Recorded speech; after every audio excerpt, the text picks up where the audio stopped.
Reading with your kids.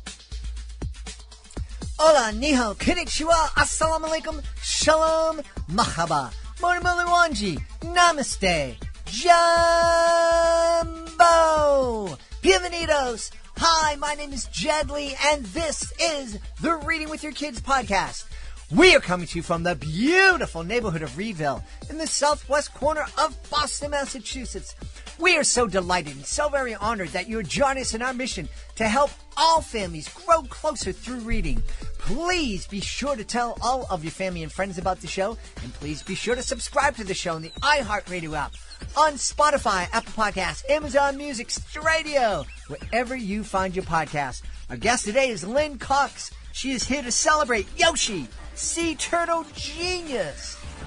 Before we invite Lynn into the studio to talk all about Yoshi and talk about her career as an endurance swimmer and the world records that she has set, and find out something about me that you probably didn't know and I didn't know we were going to talk about here in the podcast, we want to invite you to connect with us on social media, facebook.com/readingwithyourkids, at Reading With Your Kids on Instagram, at Jedley Magic on Twitter. Please be sure to check out our Reading With Your Kids page, our Reading With Your Kids channel on YouTube, where you can find our Drawing With Your Kids videos. We are so excited about this new project. Also, we would love for you to visit our websites, readingwithyourkids.com and drawingwithyourkids.com. There's a contact button up at the top of both of those pages you can use to send us a message. Let us know what we're doing well, let us know what we could be doing better, and let us know who you would like to hear on a future episode of the Reading With Your Kids podcast. Join us right now from the beautiful city of Ithaca in New York. Our guest is here today to celebrate her absolutely stunning picture book. It's called Yoshi, Sea Turtle Genius. Please welcome to the show the author, Lynne Cox. Hey, Lynn, how are you? I'm doing great, Jed. Thank you. How are you doing? I'm doing wonderful. It is a beautiful day here in Boston, and I am so excited to speak to you about this book. I haven't been able to read it yet. We do have it here, and it's absolutely gorgeous. I am so glad that you see it and have seen the illustrations of it, because I think that Richard Jones, who did the illustrated, did a absolutely phenomenal job. So let's jump into it. Tell us all about Yoshi, please. Yoshi is a sea turtle who was probably born in northwestern Australia, and she was about 5 years old when she was caught in a fishing net off the coast of South Africa. A Japanese fisherman untangled her and brought her onto his boat and saved her life, and then wound up realizing that she had a huge gash in her shell and a cut underneath it. So she and her and the man who also worked on board the ship, who was a cook, fed her and basically saved her life. The captain decided to name Yoshi, the sea turtle, after Yoshi, the cook on board the boat. And so at some point, they wound up going to Two Oceans Aquarium, where they brought Yoshi and asked if the aquariumist there and the director could take her in and rehab her. So they accepted her, and Yoshi lived at the aquarium for 20 years. Oh, wow. And when she was about 25 years old, they decided that she was sexually mature, that it was time for her to be released into the environment again. But she hadn't swum long distances, and she didn't know how to hunt for herself. So they released her after they taught her how to hunt for herself, and after they conditioned her to swim long distances. They had divers in the water with her in the tank that would have bait for her that she'd swim back and forth to, and she'd also learn to hunt. So at one point, about 2 years ago, they put a tracking device on her, and they launched her into the water off the tip of the Cape of Good Hope. And they thought that she would swim to a Seal Beach rookery or hatchery northeast of Cape Town on the northeast coast of Africa. But she fooled them. She instead swam around through the Cape of Good Hope, up the west coast of Africa, as far as Namibia. Wow. And then for some reason, she turned around and she swam back around the Cape of Good Hope. And then over 2 years, she swam 33 nautical miles to northwestern Australia, to the area where she was probably born. So this is the longest navigal migration of an animal that's ever been recorded. And they think that she swam between 25 and 30 miles a day. So she was really swimming strong and steady. And I mean, I'm an open water swimmer. I'm a long distance swimmer. So to imagine swimming an English Channel one day after the other for 2 years is absolutely phenomenal. But the thing that's so incredible is that she swam it in almost an exactly straight line.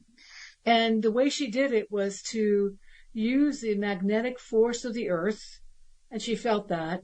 She used celestial navigation, so she looked at the stars to navigate.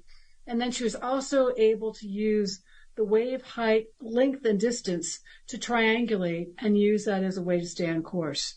There were only 2 times in her whole journey that she sort of made a little circle where she got disoriented and then wound up continuing on her course, which, you know, if you're a swimmer or a person on land, to be able to navigate in a straight line for a mile nowadays without GPS is incredible. Yeah. But to think that she could do it across the great ocean, the Indian Ocean, and probably make it back to the area where she was born is an incredible story. And so when a friend of mine, a woman named Jill Tate, from my high school days, reached out to me and told me, you have to look at this story and you have to check out the website, because at that point you're able to track her going across the Indian Ocean.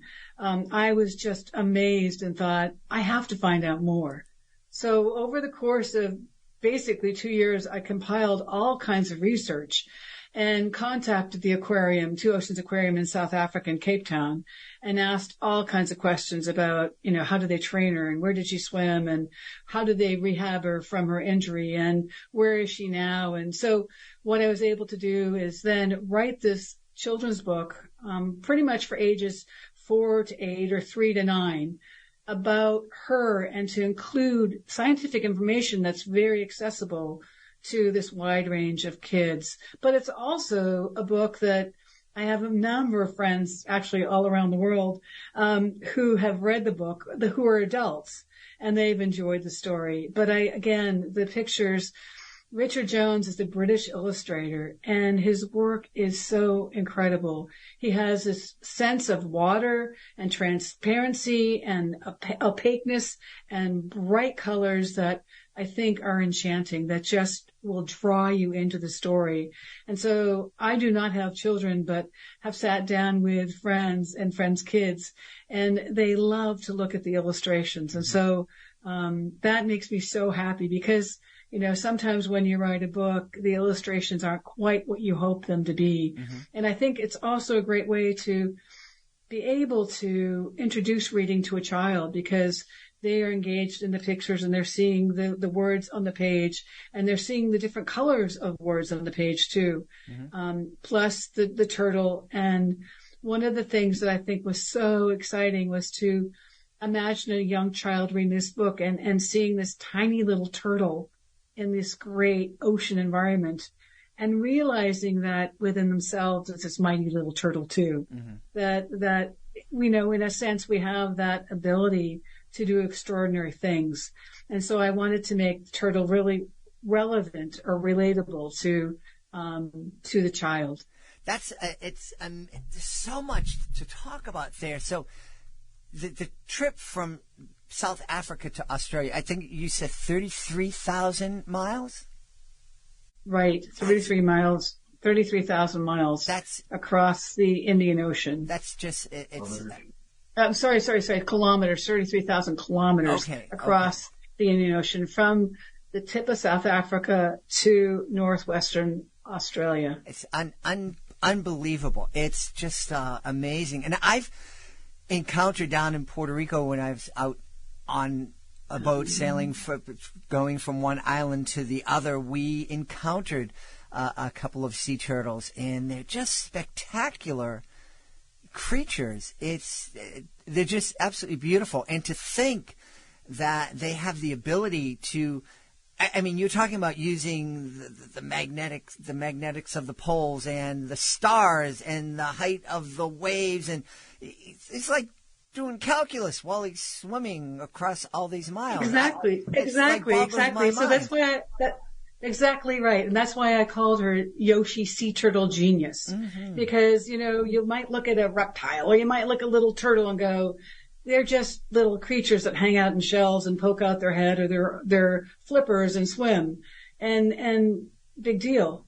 But when you think about what they can do, it's extraordinary. Yeah. And so, to me, Yoshi unlocks one of the wonders of the world. Yeah. That this incredible little being could, and actually though, when she is released into the ocean, she's like 400, 500 pounds. I mean, she's become a large sea turtle, loggerhead sea turtle, but she is still in this extremely enormous ocean, a small creature. Mm-hmm. And to be able to figure out how to get back to where she was probably born, I think is amazing. Yeah. We need GPS. We need, all sorts of navigational abilities to find our way from one port to another. Mm-hmm. And this sea turtle had it built in within her mind and within her body. Yeah. She felt the Earth's magnetic force. She saw the stars. She imprinted on where she was born, probably the moment she was climbed out of her nest. Just like many birds do. Mm-hmm. A friend of ours is an ornithologist, and he explained that when they open their eyes, they look at the stars and they know where they are. That just blows me away. It just, how do we know that? I mean, obviously there's some way. It wasn't just luck that Yoshi was able to get from South Africa back to where she was born. But how do we know that she used the magnetic forces and the stars and the wave height and all of that? Because she was tracked, and because there are scientists that know these things. Okay. And I didn't know this. Okay. And I read a number of scientific papers about sea turtle navigation. And, if you think about it, the animals, the turtles are hundreds and hundreds of years old, mm-hmm. the species. And so they've figured out how to survive. In fact, a friend of mine sent me this video recently of a tiger shark attacking a sea turtle. And the sea turtle just kept rolling around and presenting her shell or his shell to the tiger shark. So the tiger shark couldn't bite it. And so every time it'd come for an attack, the turtle would roll over. And then at the very end, the tiger shark gave up, and the turtle swam over and bit the end of the shark's tail. And the turtle and the shark swam off. And again, you think, oh my gosh, this determination to survive, mm-hmm. and to survive through the hundreds of years.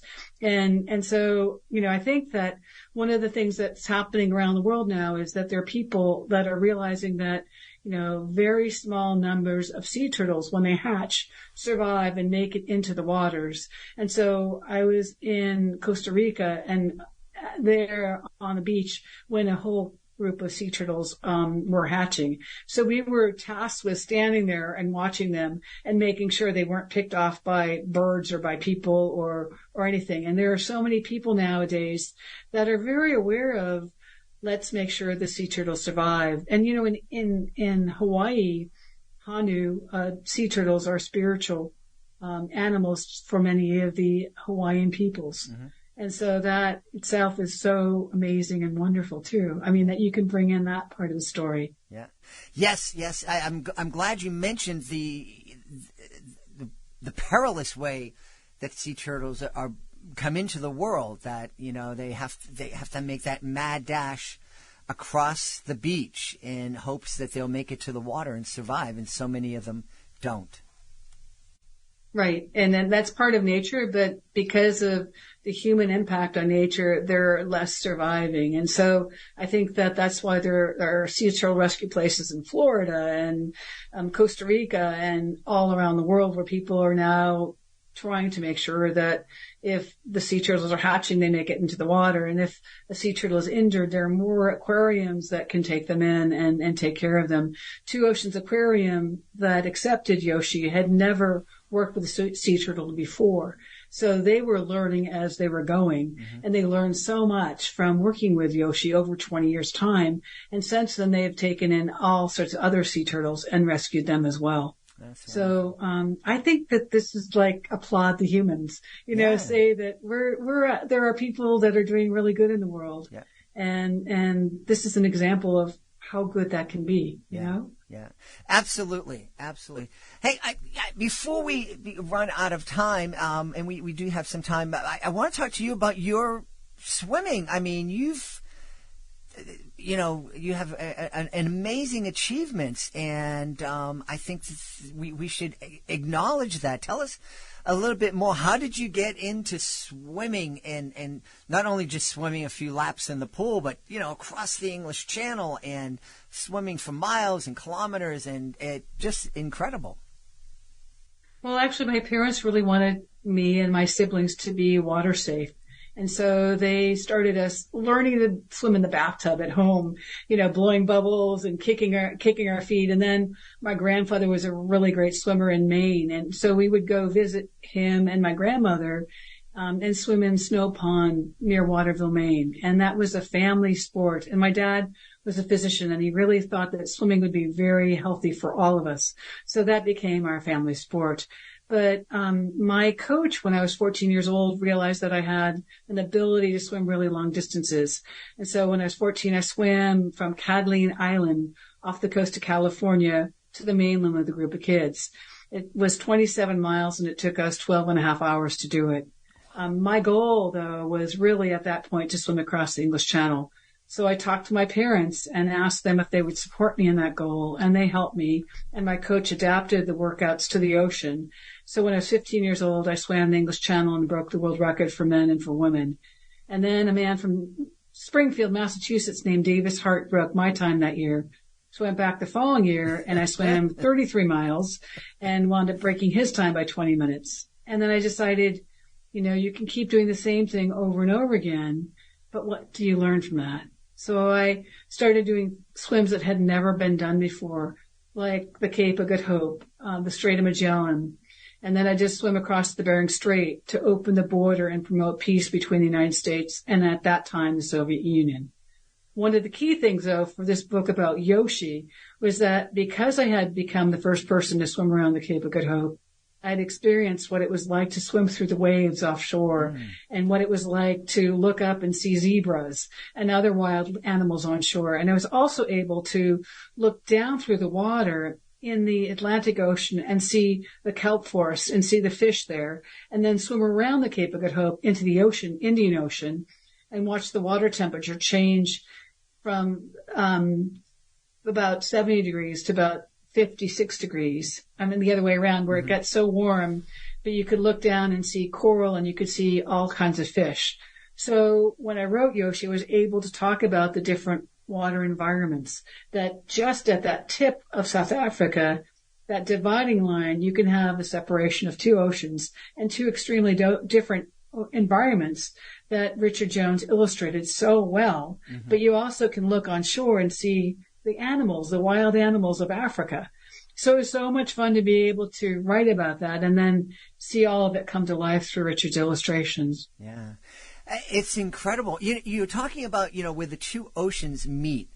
And I never thought, I always wondered, how do you know where one ends and one begins? But there's actually a way you can, I've heard that that's the Atlantic and that's the Indian, and this is kind of where they come across. What did it feel like going from one ocean to the other? Well, first of all, you can see it because the Atlantic Ocean is a very dark blue and the Indian Ocean is a very light blue, and the temperatures are so incredibly different. I mean, like the Atlantic Ocean is in the high 50s and the Indian Ocean is in the 70s or 80s. But there's a line where the two oceans converge. And that's all sorts of turbulence. It's a white line of foam and spray and splash and waves. And so when you're swimming through that, you feel it.